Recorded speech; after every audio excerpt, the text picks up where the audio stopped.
morning, everyone, and welcome to RRAR's Government Affairs and Advocacy Forum. My name is Margaret Sophie, and I am the 2021 Chair for our Government Policies and Issues Committee. Thank you for joining us this morning to hear about the Complete 540 project, one of my favorite things to learn about. Before I hand things over to our guest speaker, I want to go over a few housekeeping items. This webinar will be recorded and available for viewing on the RRAR website by the end of the week. If you have any questions, please feel free to utilize the Q&A feature throughout the presentations today. RRAR staff will be monitoring this feature and will address questions to our guests at the end of our program today. Now, please join me in welcoming our speaker, Dennis Jernigan, the Director of Highway Operations with the North Carolina Turnpike Authority. Dennis, thank you so much for joining us today. Margaret, thank you so much. And while Catherine gets the video queued up, I'll just express our appreciation for having us here today. We started communicating with property owners along the corridor about 2 years before the project started. And so it's about 3 years or so before the pandemic. And so we love meeting our neighbors out there. We like sharing information. We like for people to hear things firsthand. And so along those same lines, we are thankful to be here today, sharing information with you. And so with that, Catherine, if you will, please advance to the next slide. I'm going to briefly tell you the 4 topics I'm going to go over today. One is a quick introduction to the Turnpike Authority. I call it a right-of-way 101, just a brief introduction or an overview of our acquisition process, a review and update of the project itself, and Turnpike's outreach efforts, and some resources that may interest you as you deal with folks along the corridor. So the Turnpike Authority is about more than just operating and maintaining toll facilities. If you've ridden the highway, you see that there are the aesthetic features and whatnot, but in addition to the aesthetic features and the other amenities, we're constantly looking for ways to improve safety and the driver experience. We're in the process now of replacing our tolling equipment. We're replacing the equipment in our back office system, which is the behind the scenes way we collect the tolls. And you see here trust connections between these 2 gantries, which makes it easier for our toll integrator to do his work and put his equipment out there on the facility. So I want to share a few specific examples in the fields of service, safety, and innovation. And I'll start with service. So what you see here is our Traffic Management Center, or TMC as we call it. This is located at the Statewide Traffic Operations Center, which is near the fairgrounds in Raleigh. Turnpike and other facilities the DOT owns are monitored 24 hours a day, every single day of the year, including Christmas and every holiday. The 2 operators that you see on the left there are dedicated to the Turnpike Authority. And we have a similar but a smaller setup in Charlotte at the Metrolina Regional TMC, so on the north side of Charlotte.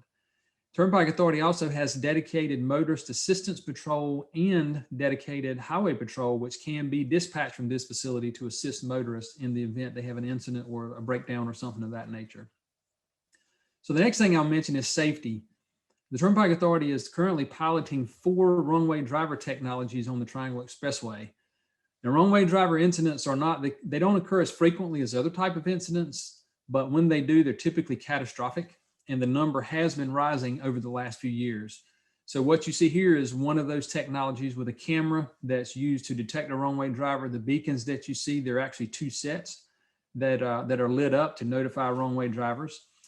We also have directional pavement markings that they look the same as normal markings when you're traveling in the correct direction, but this view you see here are what somebody would see if they are traveling in the wrong direction. We're the first entity in the world to use this particular product. It's in use on the Monroe Expressway, which is on the east side of Charlotte, and we're soon to install these on the Triangle Expressway in conjunction with a resurfacing project that we'll finish up here this summer. But overall, we've tried at least 7 different technologies, in addition to the fact that we actually have a system that's built into our toll collection system. And so we really have at least 8 technologies on the facility. And finally, I'll briefly mention innovation, especially in the realm of connected and autonomous vehicles. Triangle Expressway was designated as an autonomous vehicle proving ground in January of 2017 by US DOT. And so we collaborated with General Motors, who loaned us a Cadillac CT6 for a week. And you see the cockpit of that vehicle here. We put over 1,000 miles on it, and we tested every driver assistance feature on it. You may notice in the bottom left that the person who's driving the vehicle, their hands are actually on their legs. They're not on the steering wheel. We also partnered with Volvo and FedEx to become the first partnership in the nation that paired an infrastructure owner, a vehicle manufacturer, and a major shipping company to demonstrate platooning technology. And speaking of the Triangle Expressway, whether you use one of our facilities now or you plan to do so once we get through with the current project and the expressway is extended, you can visit ncquickpass.com to find out how tolling works. You can also get a transponder like the sticker you see on the right. This particular one here is free. I do like to remind people when we go out and talk to folks that the Turnpike Authority accomplishes our toll collection through all electronic means. So that means you will not see a toll booth on any of our current facilities. You don't have to stop and manually pay somebody to dig out nickels, dimes, and quarters, and you don't have to slow down, so you can maintain your highway speed. And transponders are not required on our facilities. You can opt to have your license plate read and be billed that way, but only a transponder will save you up to 35% on tolls. And if you happen to travel out of state, we have reciprocity agreements between the 18 states that you see shown here. So this means that you only have to have one transponder to travel these toll facilities, but you have to have the hard case transponder. The one that I showed earlier was the sticker transponder, and that's compatible with the bottom two, the Peach Pass and the Sun Pass. But if you want interoperability, if you travel a lot, especially if you drive, then you can get the hard case transponder and travel within these 18 states with just our transponder. And we are the most interoperable toll agency in the nation. I mean, we have the most interoperable agreements. So how does the tolling process work? So you can, as I mentioned, you can maintain highway speed. As you see on the left, we call it bill by mail. And we will mail you a bill. We literally will take a photo of your license plate. We'll find out who owns the vehicle, and we'll email you a bill. You can opt to have that received. You can receive that via email. You don't necessarily have to get the snail mail. You can get the email. Or as you see by the sign below, you see those particular signs in the middle there. We have those on the facility to let people know that you have either option.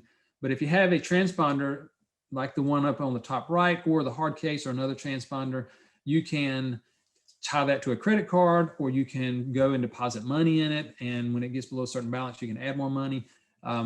What most people do with a prepaid account is they set up a credit card, and then when the balance drops below a certain amount, it automatically regenerates and adds an amount to it. Okay, so what you're seeing here is one of our gantries. This is an older photo because I mentioned the trusses that connect the two gantries, and you don't see those here because this is a particular older photo. But again, I'll mention all electronic tolling. The Triangle Expressway was the first facility in the nation to be designed from inception as an all electronic toll collection facility. There were others that had been converted at the time we built ours, but we were the first ones that designed it from scratch to be all electronic toll collection, so you wouldn't have any of those toll booths. Okay, so why might you need a transponder in North Carolina? Well, North Carolina has a rapidly growing population, and DOT is currently doing a study, and they actually call it NC Moves 2050 or 2050. It's a long-range transportation plan. And it estimates that North Carolina's population will increase by 4 million people by the year 2050. And by the way, that report is available online on DOT's website if you'd like to see it. But any agency who deals anything at all with transportation is looking ahead and trying to figure out how to meet those transportation demands. So the projects that you see here on this map are some of the facilities that either have been or are in planning or construction to help meet some of North Carolina's current and future transportation needs.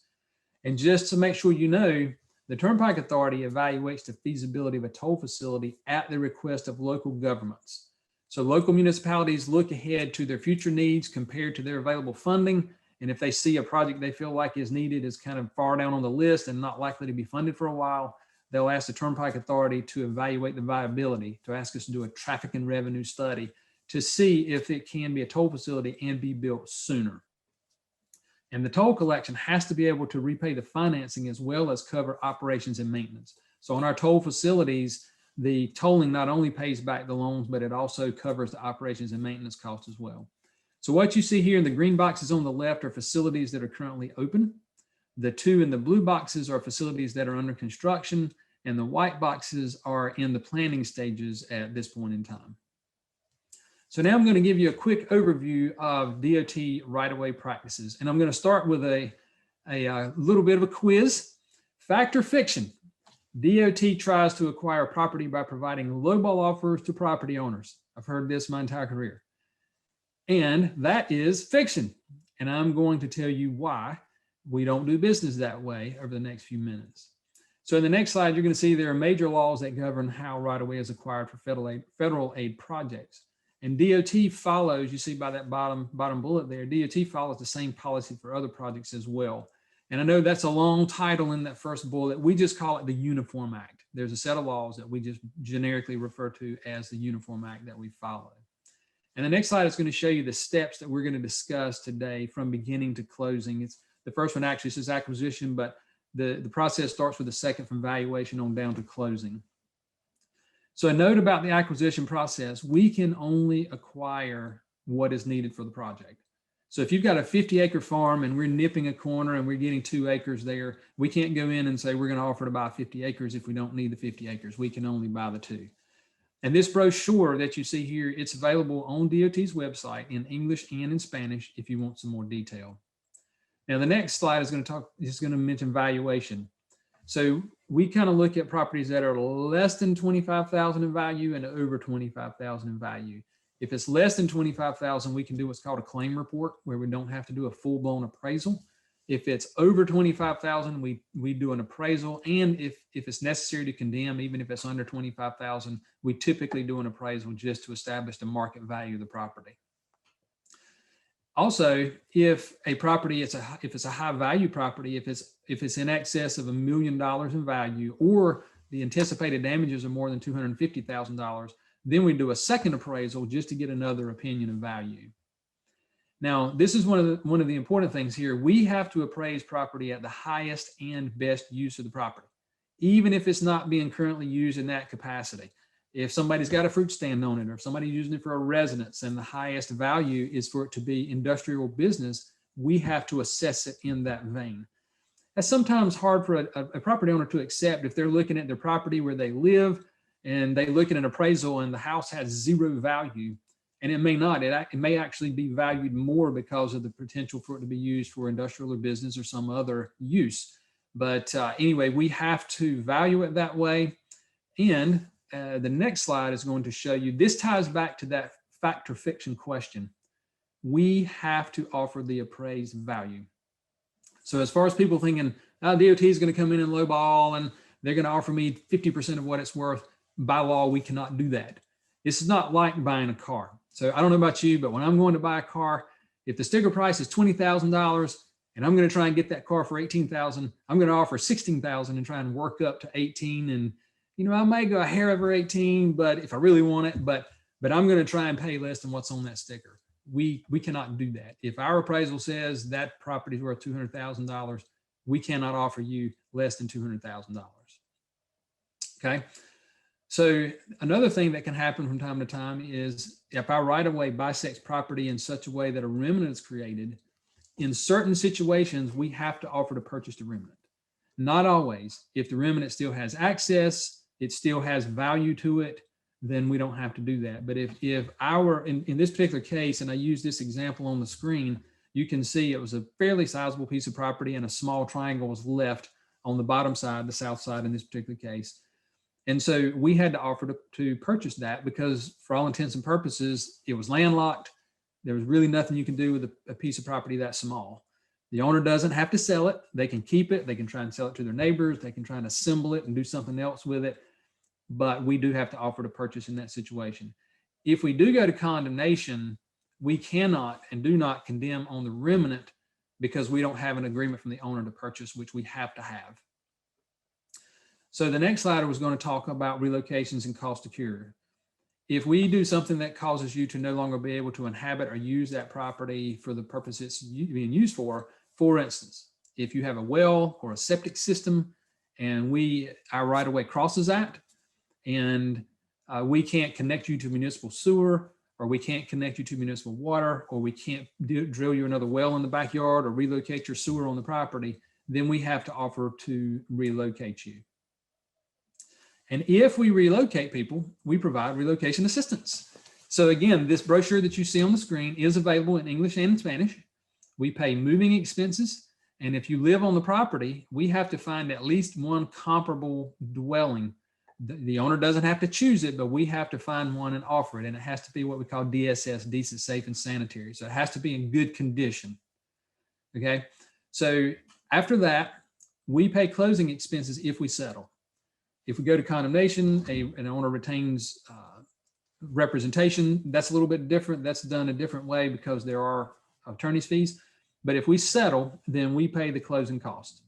If we do go to litigation, there is a mandatory mediation before the claim goes to court. The court does encourage us to try and settle things without going to trial. And so we always have a mandatory mediation. So finally, I'm just going to reiterate a few points of what we just talked about. An owner can accompany the appraiser, has every right to go along there and offer things that might affect the value of the property.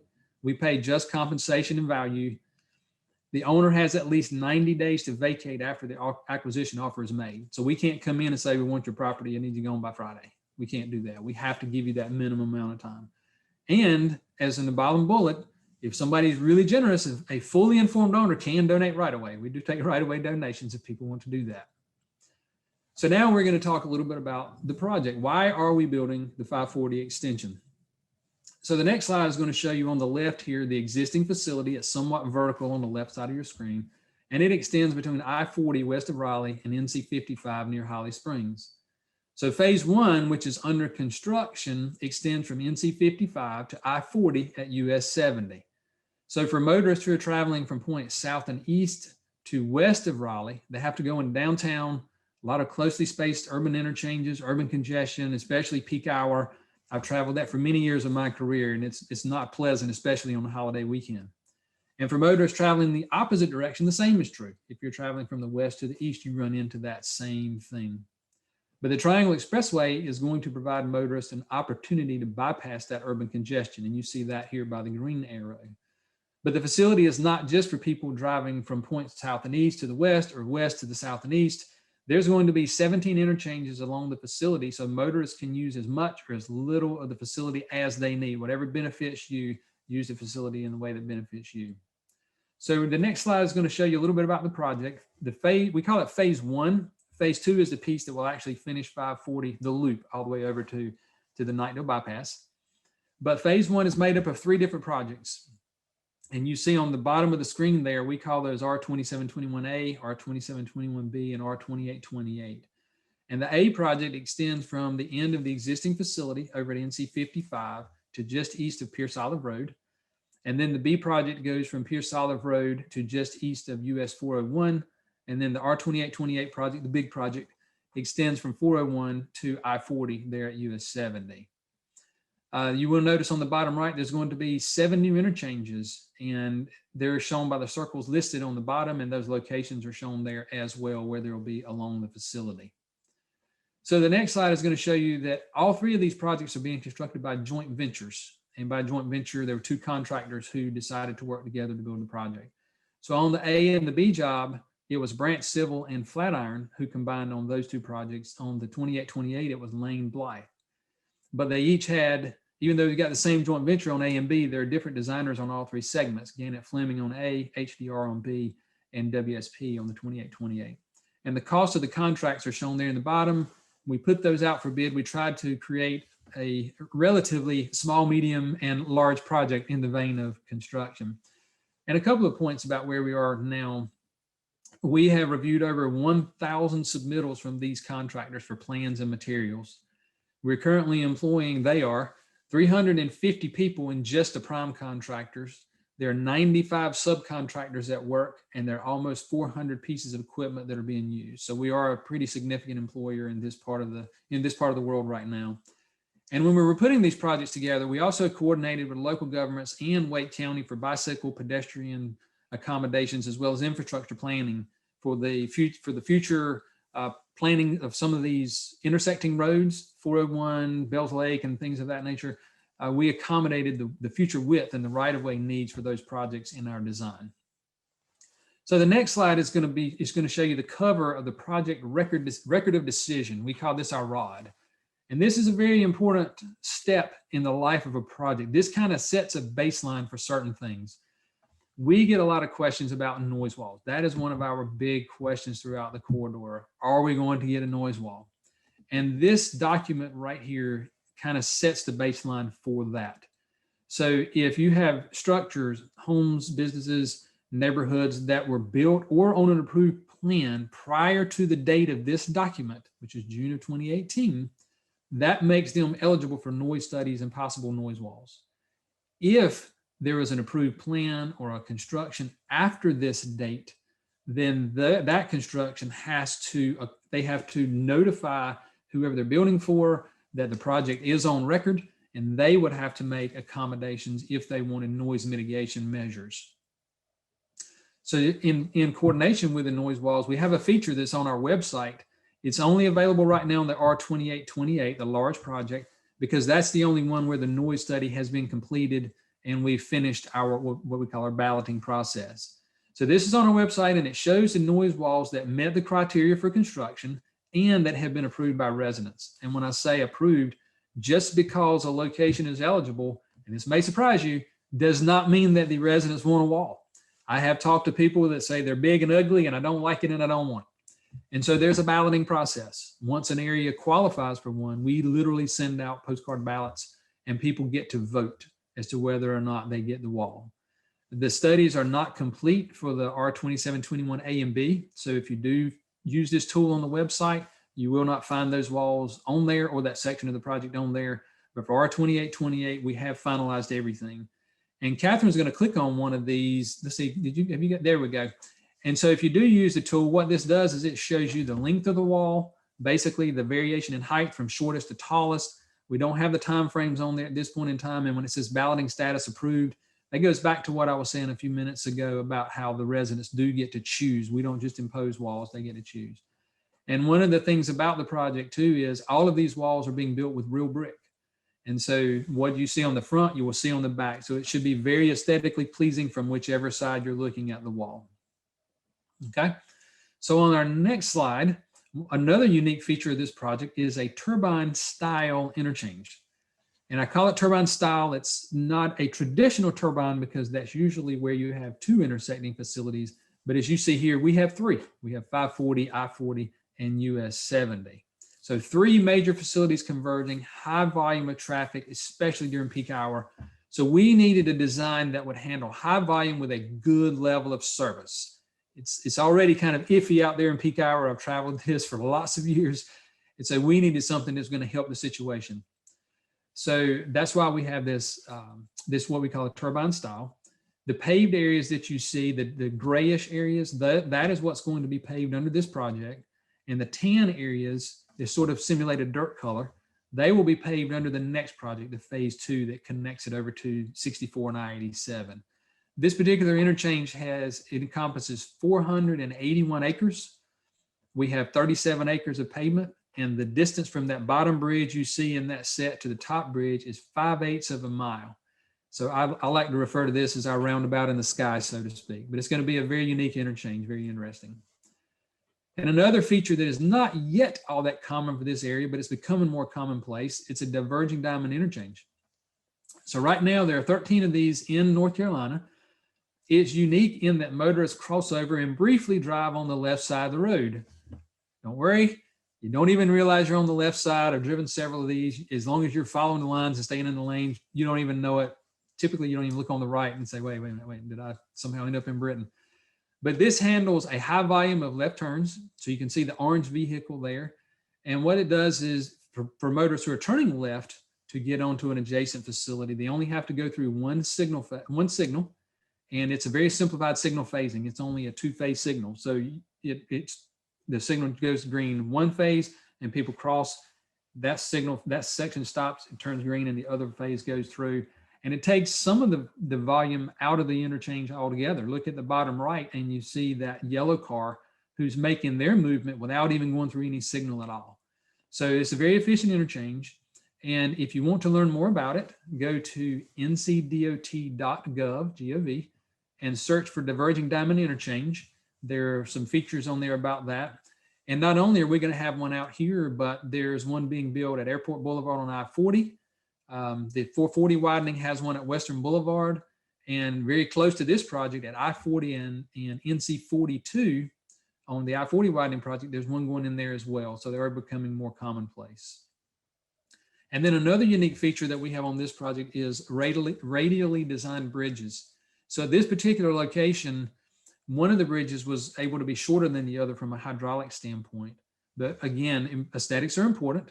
And there's also a maintenance concern. If you make one bridge shorter than the other, then you've got a wall that's in between bridges. And if you have issues with it or need to maintain it, it's not easy to get to. And so we were really concerned about that. So the design build team came up with this design, and it allowed them to accomplish what they wanted to, and it maintained our aesthetic features. So they designed them on a radius, and you can see the bridge on the right is shorter than the bridge on the left. And while we were talking about bridges, there are 33 culverts on the job. 8 of those are completed and another 15 are underway, and they're box culverts. So it's basically a rectangular pipe, so to speak, but it's larger than your normal circular pipes. And there are 52 bridges on the project, 23 of which are under construction currently. And finally, I'm going to talk about community outreach and resources. So what you're going to see on the next screen, you are the first entity to see this yet.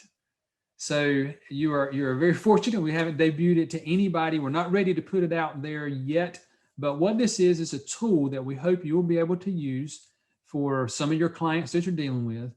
And there's a video that you're going to see play as far as some of the uses for it. But you see the corridor on the map on the left in blue, and the video is going to type in an address. The map will zoom into that address. And so anybody that wants to use the map will get to see a parcel location or an address relative to the project. And so the green lines, the blue lines that you see there, those are right-of-way indicators, and you see that legend there on the right. And so there's a lot of good information that can be gleaned from this map. Then the next thing that's going to happen is on the video, an address is going to be typed in. I'm going to zoom into that address and measure a distance to the right-of-way. So this map will also have a tool that allows you to measure from the right-of-way to the lane of travel.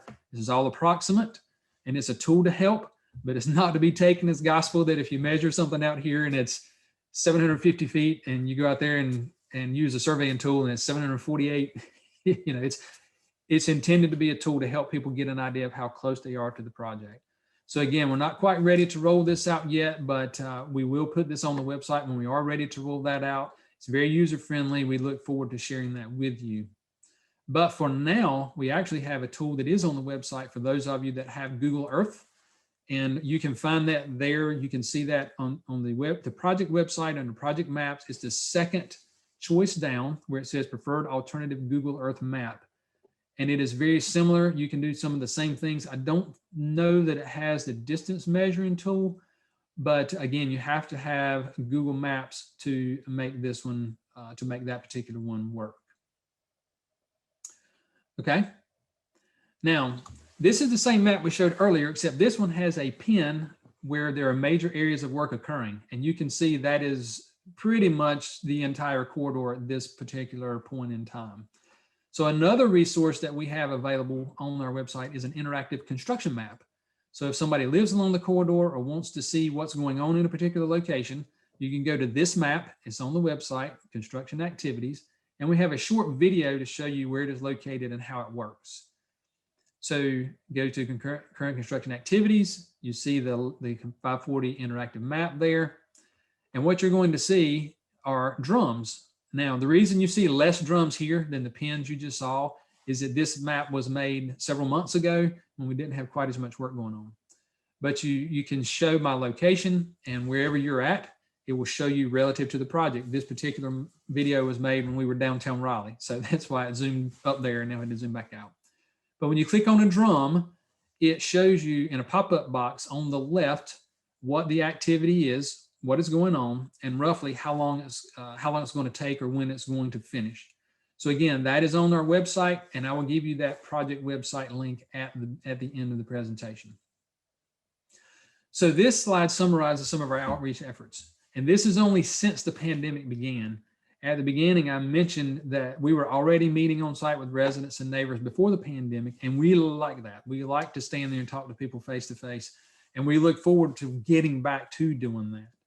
But until that time, we have used the virtual forum like we're doing today, and we're thankful for the technology that allows us to do that and to join folks like yourself. But you see there on the left column, in 2020 and 2021, we have talked to over 700 participants in 26 meetings. And in the middle column there, we've sent out over 12,000 postcards and made 20 next door posts.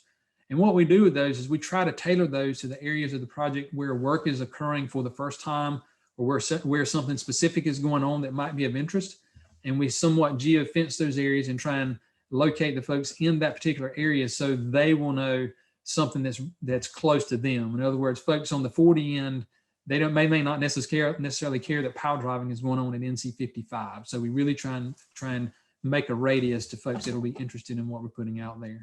And then if you look on the right side there, we have a project website with an email and an 800 number that's manned by one of our consultants. And you can see there that we responded to almost 1,000 emails and phone calls last year and almost 300 through the first quarter of this year. And that pace is communicating with about 3 people per day. And those numbers don't even include people who reach out directly to Turnpike or to project staff, or reach out multiple times, who don't necessarily go back through this number once they establish a contact and a relationship. So we talk to a lot of people a lot of the time, but we do feel like information is key and folks deserve to know what's going on. So our next slide are some of the partners with whom we maintain communications. We mentioned the residents and HOAs there. Municipalities, I mentioned earlier, we try to incorporate their long-range planning into the project. Emergency services, if we've got a short-term or long-term lane closure or road closure, it's very important that we communicate with them so they can change their response routing to make sure that they can maintain their response times. And of course, our federal partners, federal highways, they are very much a partner with us on this project, and we're in constant communication with them. So as we draw to the end here, I did want to point out that our project was recently featured in 2 magazines. One of those you see a cover here is Civil Plus Structural Engineer. And if you've ever heard that it takes an army to make something happen, that would be true of this project. And this article highlights it. We're a small group at Turnpike. There's only about 15 of us. We have a lot of consultants to help us out. And it took a lot of people to get this project through procurement, to get it under construction, and to keep it going to where it is today. So this is one of the articles that gives a little bit of detail about some of that process. And then the second article that you're going to see that recently came out, and you're going to see the cover here, is Roads and Bridges. And we made the cover.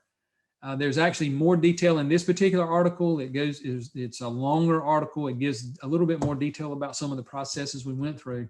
And this is a major magazine in the construction industry. So being included is a great thing. Being on the cover, being the feature story is quite an honor. So we're very proud of that and of where we are. We look forward to opening this project in 2023 so that people can improve their travel times and that it can benefit a lot of motorists around the area. So with that, as I said earlier, I would share the project website. You see that here. We've got an email, complete540@ncdot.gov. There's an 800 number. And if you want to follow us on Twitter, our Twitter handles are there at the bottom. And some of those resources that I mentioned earlier, you can find those at this project website, with the exception of the Virgin Diamond, and that's at ncdot.gov. But with that, I will answer any questions. If anybody's really interested in seeing pictures, I do have some here at the end, but I kind of feel like I've been talking for a while, and I'll open it up to questions at this point in time. All right. Well, we do have a few questions in the chat. And if you guys have any questions, any of our viewers, you can use that Q&A feature and submit those, and we'll ask them now. So the first one we got in was, can you use your transponder in a rental car or other vehicles not owned by you? That's an excellent question. And I got to tread lightly here. So the transponder is specific to a particular license plate. Now you can, for those of you who have bought the hard case transponder, if you put the sticker on the windshield, it stays. Once you take it off, it ruins that sticker. But the transponder actually has Velcro strips that you can put on it, and you can move that between a vehicle, but you have to go in and register it on the quickpass.com. As far as the rental agencies, what they typically do, and this is where I've got to tread lightly, is they typically charge a fee for processing tolls. And Catherine has more background on this if she wants to answer, but we've gotten a lot of questions on this over the years where they typically charge you a specific rate and it's usually quite a bit higher. Catherine, did you have anything else you want to add for that rental car process? I know you're more familiar with that one. Yeah, absolutely. So we don't recommend changing plates and vehicles on your account. However, it can be done. We do say that if you're going to use your transponder in a different vehicle out of state, to make sure that it's done 24 to 48 hours ahead of time, and to make sure you take that vehicle off your account, and just check with the rental agency as well to make sure you're not opting into any of theirs. So you don't want to be double charged or anything like that, but it can be done. We just remind people that it does take 24 hours to upload and get everything squared on your account, and just to make sure to take that vehicle off once you return the rental car. Thanks, Catherine. Thank you, guys. The next question is, as you've done with the expressway, will there be places that interchanges can be added later? So it's possible. We don't have any right now that we've identified.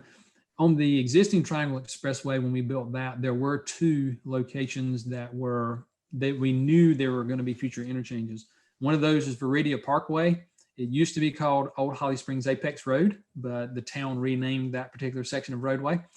And so we made accommodations for that when we built the bridge there. And the funny thing was, I call it funny, if you drove Triangle Expressway at Morrisville Parkway, you may have noticed for years there was a bridge and it went nowhere on either end. There was no connecting road on either end. And so we knew that we were working on a project with the town to add an interchange at Morrisville Parkway. Typically on a controlled access facility, you don't want your interchanges to be closer than about 2 miles. Once you start putting interchanges closer than 2 miles together, you start losing some of your functionality, some of your efficiency. And so if you look up and down the facility, we're we've got about 18 miles and we're going to have 7 interchanges. So we're right there about that 2 mile limit.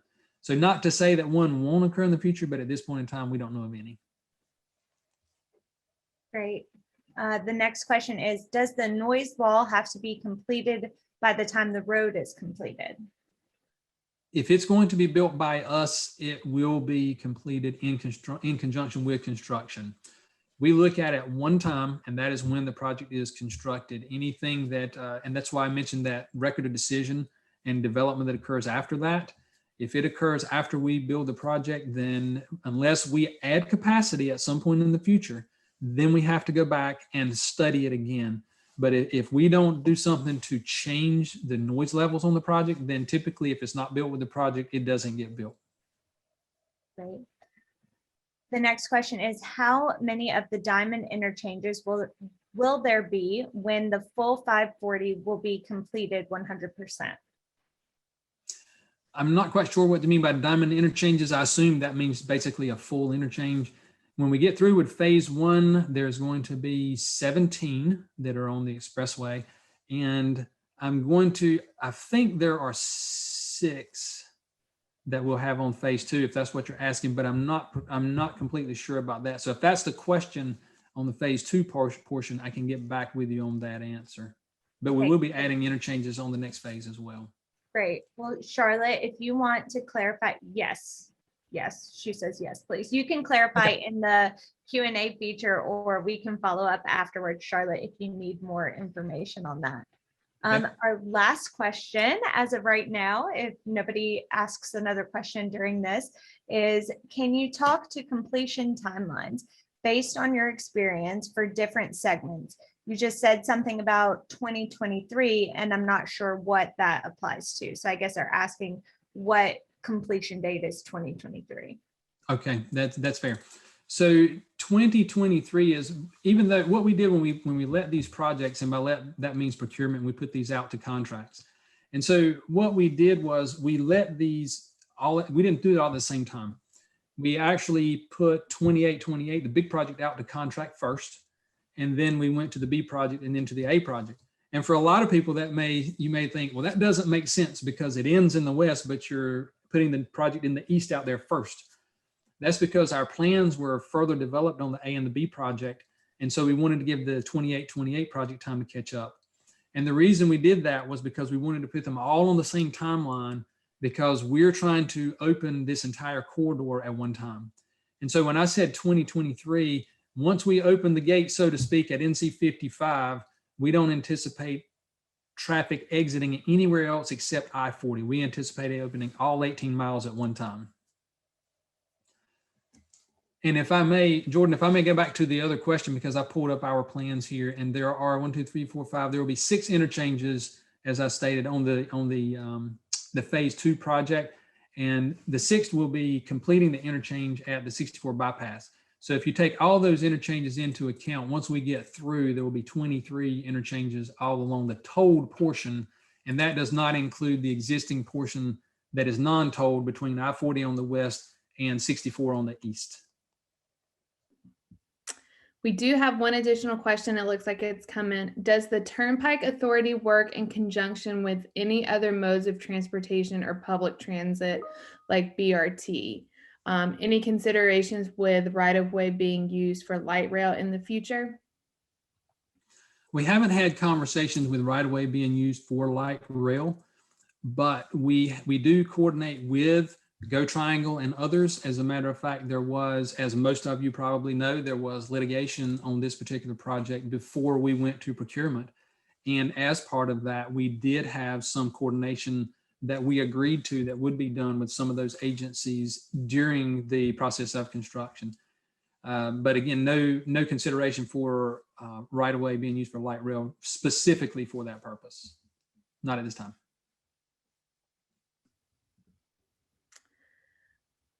An additional question here. When will the last phase of Highway 70 to Nightdale, when is the expected completed date for that? So right now, the what we call the STIP, which is a statewide transportation improvement plan, and what that is it's the list of projects. I see, Melissa, I see you nodding, so I guess you know what that is. But it's basically when the department looks at the projects that are needed, the amount of funding that's available, and we set up a 9-year STIP. The projects in the first 5 years are commitments. Once those are, when you get in that first 5 years, it's funded and that project's going to be built. If it's outside of that 5 years, that's called the developmental STIP, and it has to be reprioritized 2 years. And so it may or may not make it up to the top 5. It may get pushed out. And so right now, if you look at the STIP, what it shows is 2029 is when that project's planned to go to contract. But we have requested a STIP amendment that would bring that project back to 2026. And so if we can do that and we can maintain that schedule, if we procure in 26, it's going to take about 2027 to get the plans developed. And then it'll take roughly 3 to 4 years to build out. So I would expect if we can get the amendment and maintain that schedule, you'd probably be looking somewhere 2030 or 2031. And we do, it looks like we have a member asking for a clarification, and I'm not sure what question they're seeking clarification on, because their question just says, is it January 2023 or December 2023? I know exactly what she's asking. She's Okay, great. when I was asked about completion, and I said 2023. So what Ms. Harper is saying is there are 12 months in 2023. Can you narrow it down? So what we're saying at this point in time is the second half of 2023. It was always going to be the second half. Right now, we're just not sure where. Last year was the wettest year on record for this particular area. Since records had been kept, I think, in the late 1800s. And so days like today are helping us to recover, but we do have to find ways to see if we can salvage some of that time and make some of that time back up. And we do have one member asking if you can tell us all where to find the population statistics for the 4 million people, or where did he say that you all could find the population statistics? If you go to DOT's website, which is www.ncdot.gov, and search for NC Moves 2050, NC Moves 2050. It's an effort that's being taken on right now, and that is where that information comes from.